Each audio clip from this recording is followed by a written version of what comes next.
Hace unos 20 millones de años, millón arriba, millón abajo, 8 islas y varios islotes comenzaron a emerger del océano Atlántico.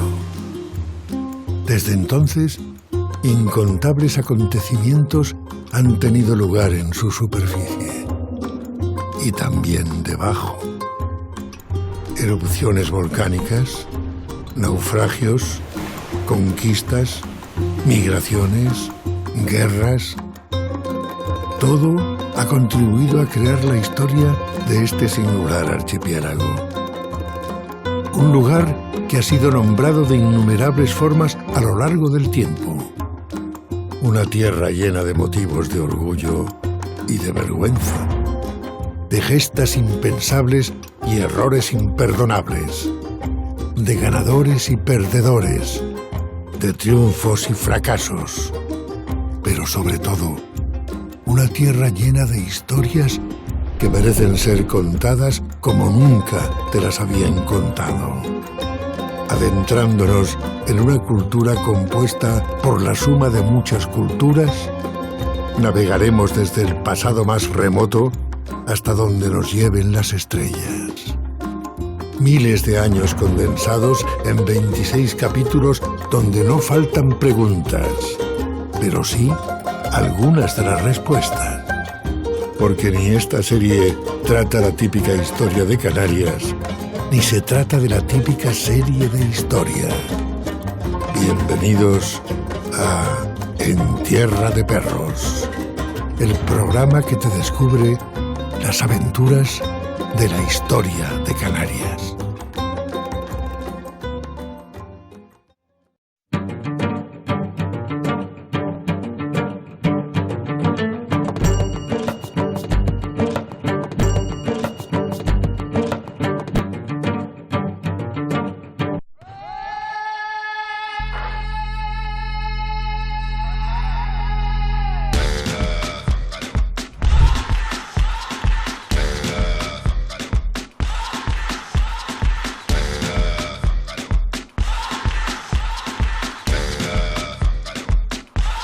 La Macaronesia, archipiélagos levantados en la misma zona del Atlántico por las fuerzas profundas y volcánicas de la Madre Tierra.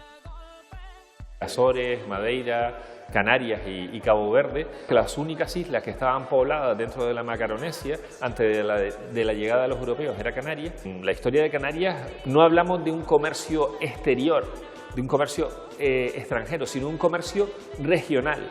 Es decir, había una organización comercial y humana también entre Canarias y el resto de los archipiélagos de la Macaronesia. El mismo papel que Azores cumplía para Madeira también se cumplía entre Azores y las islas como La Palma, como Tenerife o como Gran Canaria. Y lo mismo ocurre en parte con el archipiélago de Cabo Verde, que además no solo tiene una relación a través del tráfico de esclavos, sino que va a superar esa relación a partir del siglo XVIII y transforma esos intercambios en unos intercambios a través de productos ganaderos y de productos como los cereales, como la sal, etcétera. Y eso en el plano económico, pero es que en el plano humano los trasvases de población desde las Islas Canarias hacia el resto de los archipiélagos de la Macaronesia y al contrario fueron fundamentales. Es que no entenderíamos la historia de las Islas Canarias sin esa vinculación regional, yo no diría de vecinos, sino de hermanos y hermanas con el resto de los archipiélagos de la Macaronesia. Tengan en cuenta que hasta el siglo XIX la principal colonia, entre comillas, de extranjeros de las Islas Canarias son los portugueses, y cuando nos estamos refiriendo a los portugueses nos estamos fundamentalmente refiriendo a los madeirenses. Una parte al menos de la población indígena canaria que fue vendida como esclava fuera de las islas acabó residiendo, por ejemplo, en las islas de Madeira, pero también tenemos trasvases de poblaciones desde Canarias a las islas de Cabo Verde.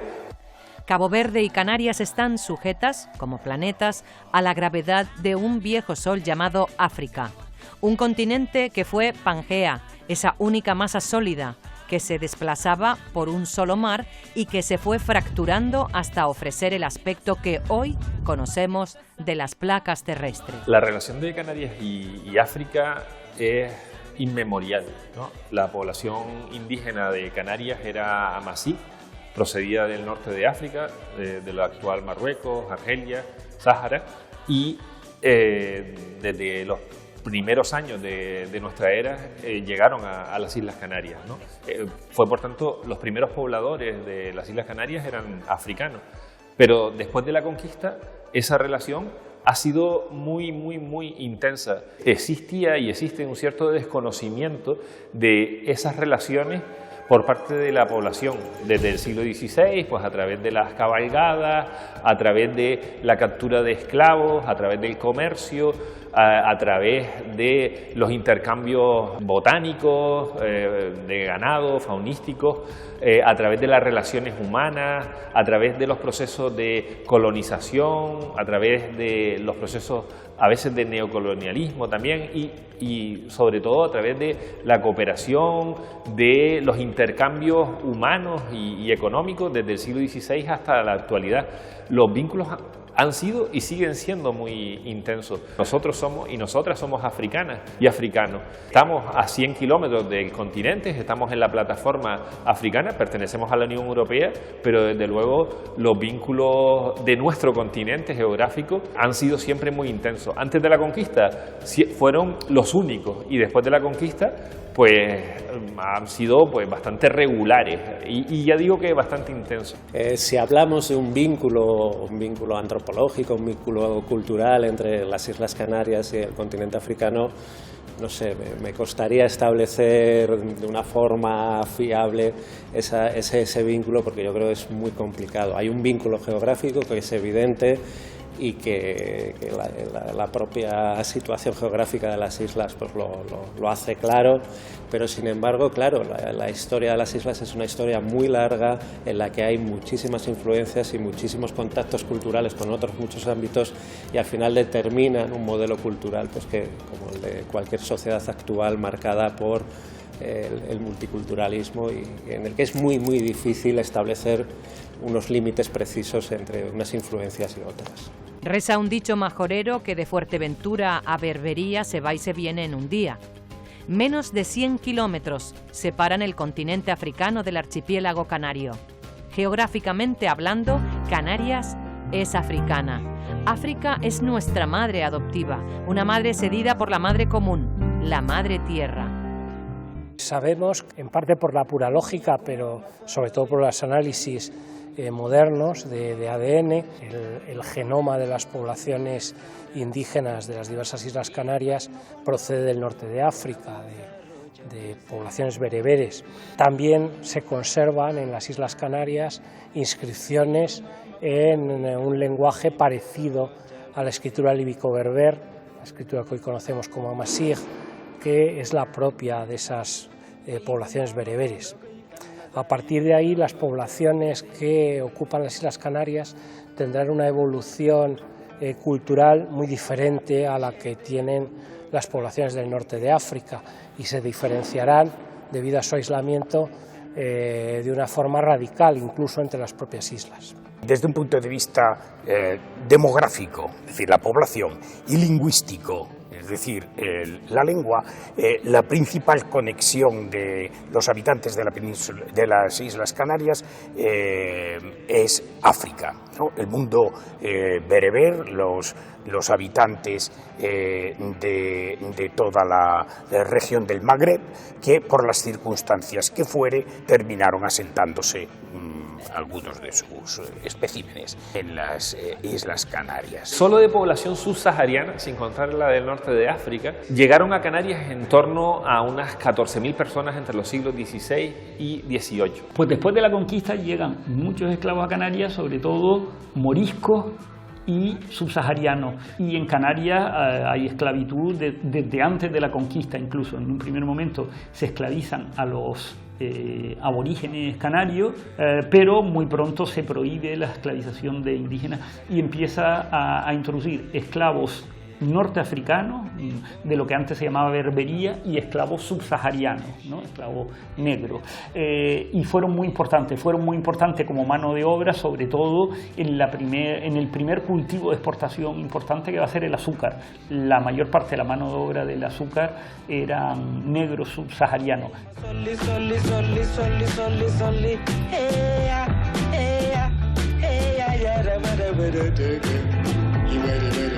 Desde finales del siglo XVII ya se traen muy pocos esclavos y esclavas, con lo cual, desde finales del siglo XVII, siglo XVIII, siglo XIX y siglo XX, los africanos subsaharianos que se introducen en las Islas Canarias son muy pocos. Hay, pero son muy pocos. Y al mismo tiempo hay un gran proceso de mestizaje en las Islas Canarias. Y al mismo tiempo siguen llegando poblaciones de otros lugares, de Malta, de Francia, de Holanda, peninsulares, que se van mezclando al mismo tiempo con la población canaria. Hoy sabemos que, por los estudios de ADN mitocondrial, que en la población canaria existe todavía esa mezcla con población subsahariana y con población norteafricana. Lo que sí es cierto es que el mestizaje, afortunadamente, es una de las grandes características de la población canaria. No entenderíamos nada, pero nada de Canarias si no entendiésemos que nuestra población, nosotros y nosotras, somos una población mestiza.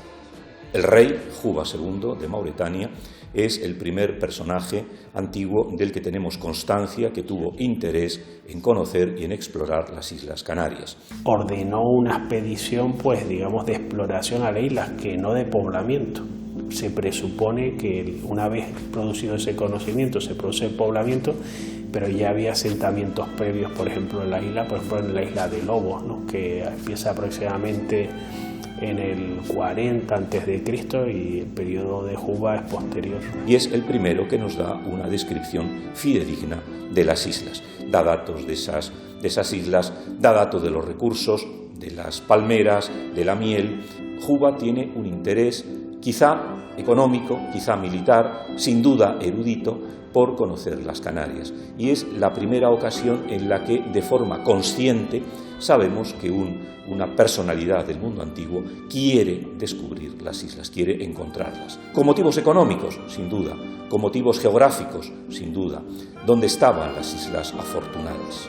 A Juba II las Canarias no le debieron de parecer demasiado interesantes. Quizás sí extrajo materia prima para la púrpura. La púrpura era un elemento fundamental y la púrpura era monopolio de los reyes. Sabemos que Juba fabricaba púrpura y es posible que se explotara los recursos de los moluscos canarios para fabricar púrpura, pero probablemente poco más. La mayoría de los geógrafos de la antigüedad eran geógrafos de salón, no visitaban los sitios que estaban describiendo, se basaban en otras fuentes, algunas fuentes de primera mano que habían visitado los lugares y otras fuentes de segunda o de tercera mano. No sabemos en el caso particular de Juba, pero no hay ninguna información que nos permita afirmar que Juba II visitó las Islas Canarias. África envió a las primeras gentes a las islas y luego mandó a otras gentes a capturar y saquear a las primeras. Los piratas norteafricanos se daban el lote en nuestras costas cuando les venía en gana.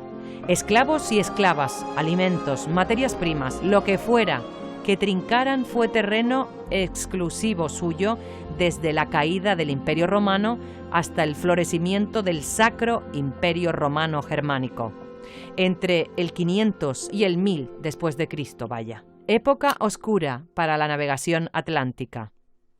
Se hacían cabalgadas donde se ponía un dinero y se trataba de ir a África, penetrar ahí para capturar esclavos que allí se les llamaba moriscos. Las cabalgadas se inician ya desde finales del siglo XV. Asaltan la costa vecina, mejor dicho, lo que antes se llamaba la Berbería. Iban a buscar esclavos y a saquear también pues, las producciones locales para trasladarlas a Canarias. Se compaginaban las cabalgadas con otro tipo de actividades, como la pesca o el comercio legal también, y afectaron a la historia de las relaciones entre Canarias y el espacio continental más cercano, pues durante finales del siglo XV y todo el siglo XVI. Para Canarias fueron importantes porque abastecieron de población esclava de forma obligada a las Islas Canarias porque reactivó en parte el comercio, digamos, forzado, ¿verdad? En este caso, de corsarismo. Era realmente el término de cabalgadas es un eufemismo. Realmente lo que se hacía desde Canarias eran expediciones corsarias de asalto a la vecina costa de la Berbería. Las cabalgadas afectan notablemente a esas poblaciones de Berbería que ya estaban mermadas y con esos asaltos pues ven todavía más debilitado su componente demográfico. Además, van a tener como reacción que a finales del siglo XVI las propias poblaciones del norte de África y de la Berbería intenten saquear, y así lo harán a través del corsarismo en diferentes ocasiones, las costas canarias. Fue, digamos, un toma y daca iniciado en este caso por la población cristiana. Los comerciantes canarios se traían del norte y del África subsahariana productos de toda índole. El primero y principal sin duda era de género humano. Esclavos y esclavas que no solo estaban destinados a trabajar en los cultivos de las islas, sobre todo en los ingenios que producían azúcar y ron. También seguían ruta o bien a Europa o bien al nuevo continente, aunque ya bajo pabellón imperial o bajo la responsabilidad de traficantes holandeses o ingleses. Tan lejos y tan cerca de África, ¿no? África, también he escrito en algún lugar, que es un continente con mucho futuro y siempre lo será. Y ahí está su desgracia, ¿no? Siempre con África ha habido relaciones, históricamente ha habido muchas relaciones con África, pero África siempre ha sido visto como algo salvaje, como algo incontrolable, como algo peligroso.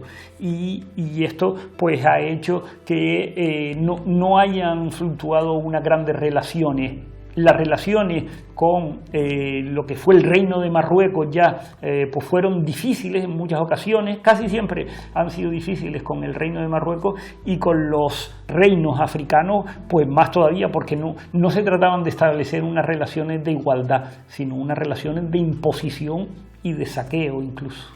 Tal vez estimuladas por las revueltas latinoamericanas, 1800 jarcas rifeñas auspiciadas por el sultán de Marruecos intentan tomar las ciudades españolas de Ceuta y Melilla, Los Peñones y otros territorios del Rif y la Yebala. La tragedia tan tremenda que supuso Anual fue un revulsivo. España no se declara en ningún momento vencida ni derrotada, ni su ejército tampoco, y reaccionan enérgicamente, positivamente, para recuperar el territorio que se había perdido, y para el ejército supone una fase de modernización, de importante modernización y de innovaciones que van a llevar a la gran innovación que es el desembarco en Alhucemas en 1925, que es prácticamente el fin de las guerras de Marruecos y conseguir la pacificación del protectorado, que va a durar hasta 1956.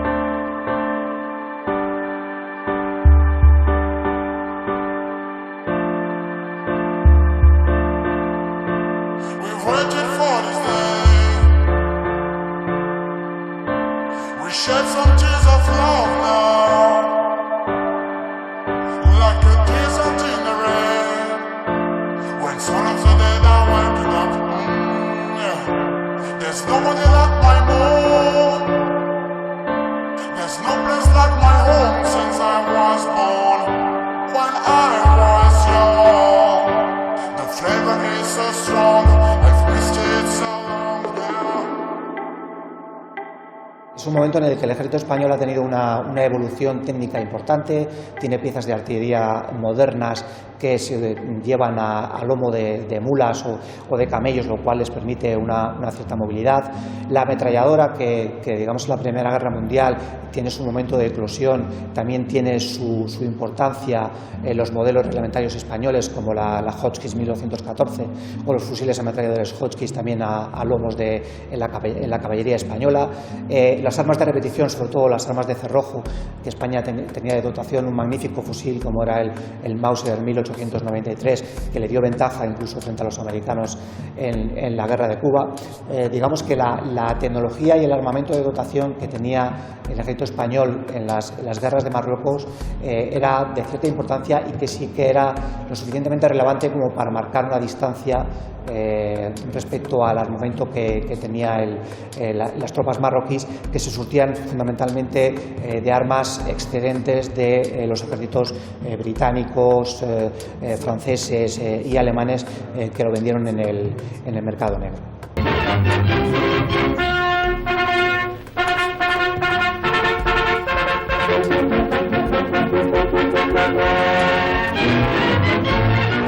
Tierras yermas y casas de adobe, donde rodeados de miseria vivían unos cuantos nativos, fue lo que encontró hace poco más de 20 años el general Capaz cuando ocupó físicamente el territorio de Ifni, que pertenecía a España desde principios del siglo XV. Bajo el amparo del pabellón de nuestra patria, Ifni y su capital disfrutaron tradicionalmente de una tranquilidad y de una paz completas, estimuladoras de la prosperidad y del progreso, que benefició principalmente a las poblaciones indígenas. En 1959 España declara la guerra al sultán y en 4 meses logra la victoria. Los leones que están en la entrada principal de las Cortes, que se llaman Daoiz y Velarde, por cierto, pues están hechos son de bronce y con los cañones que se capturaron al enemigo en la guerra del 59. Es una guerra grande para una paz chiquita. Ni la guerra fue tan grande ni la paz tan chiquita. Marruecos perdió la guerra y en ese tratado pues hay una serie de condiciones que se le impusieron. España le saca a Marruecos una concesión a perpetuidad de un territorio, una pesquería que se llamaba en aquel momento, alrededor de lo que era Santa Cruz de Mar Pequeña o Ifni. España invirtió en Marruecos y en Ifni, y en el Sáhara, por supuesto, invirtió mucho esfuerzo, mucho dinero y mucha dedicación. Y de ahí salieron ciudades importantes. Sidi Ifni, por ejemplo, pues llegó un momento en que su calidad como ciudad superaba incluso a ciudades de la propia península. Bueno, la historia de Ifni se remonta a los Reyes Católicos realmente. En 1478 aproximadamente, Diego García Herrera, el adelantado de Canarias, construye una torre fortaleza en la costa africana, en el norte de África, precisamente para, en aquella época el uso era hacer razias para capturar esclavos, comerciar con los nativos de la zona y sobre todo dar apoyo a los pesqueros, a los pescadores canarios que faenaban por todo ese estrecho que hay entre Canarias y la costa de África, que se llama el de la Mar Pequeña, y construyó una torre fortaleza exactamente igual que la que hay aquí en el Castillo de la Luz. Al cabo del tiempo, pues los bereberes de la zona echaron a los castellanos que había allí, se volvió a reconstruir en 1500 y pico. Por fin, en el año 34, durante la Segunda República, el gobierno español ordenó al coronel Capaz ocupar el territorio. Y al cabo de 3-4 años ya Ifni contaba con un trazado más o menos moderno, con 600 casas, su plaza, su iglesia, etcétera, etcétera, una serie de instalaciones urbanas que hicieron crecer la ciudad bastante rápidamente.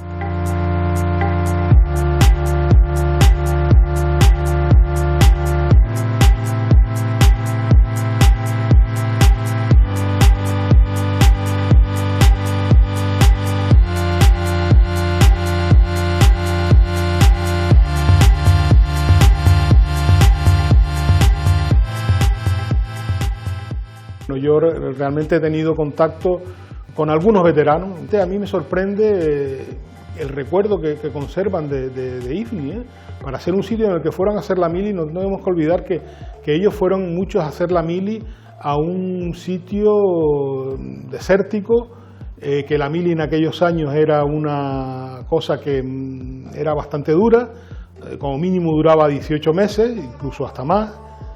Y muchos han vuelto a recordar, yo no sé si es por la unión y la camaradería que se fomenta cuando se hace ese tipo de cosas, ¿no? La milit, el compañerismo, etcétera, pero muchos no lo pasaron bien, sin embargo lo recuerdan con agrado. Yo quiero pensar que todos recordamos las cosas que realmente nos pasan buenas y queremos olvidar lo malo, ¿no?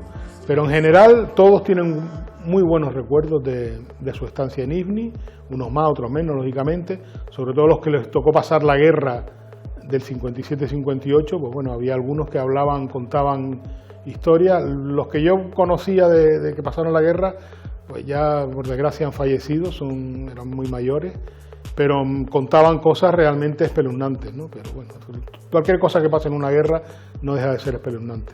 Mi historia personal, mi relación con IFNI es que nací allí en 1960 y me fui en 1969 cuando se entregó el territorio a Marruecos.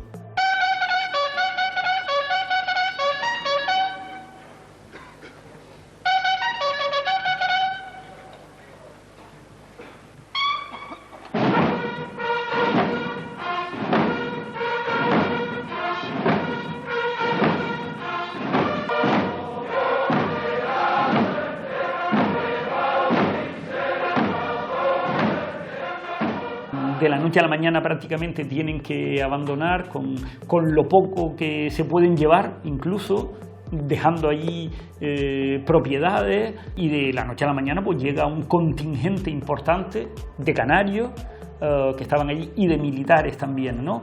Produjo un caos muy importante, sobre todo la salida de la Legión cuando la traen a Canarias. Produjo muchos hechos muy perjudiciales en Canarias, ¿no? Sobre todo en la isla de Fuerteventura fue desastroso. Esto estamos hablando de los años 70, la segunda mitad de la década de los 70.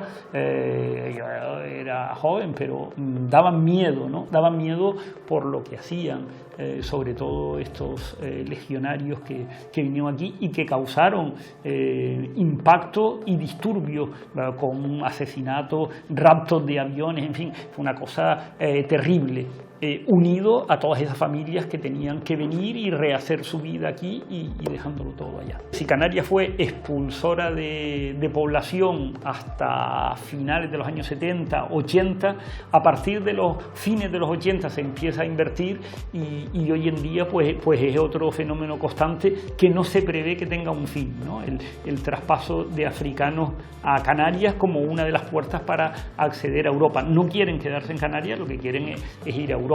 Esto es imparable porque la diferencia entre vivir en un mundo y en otro, la diferencia en 100, 200 kilómetros es tan grande que es imparable. Van a seguir viviendo y tienen todo el derecho. No lo sé.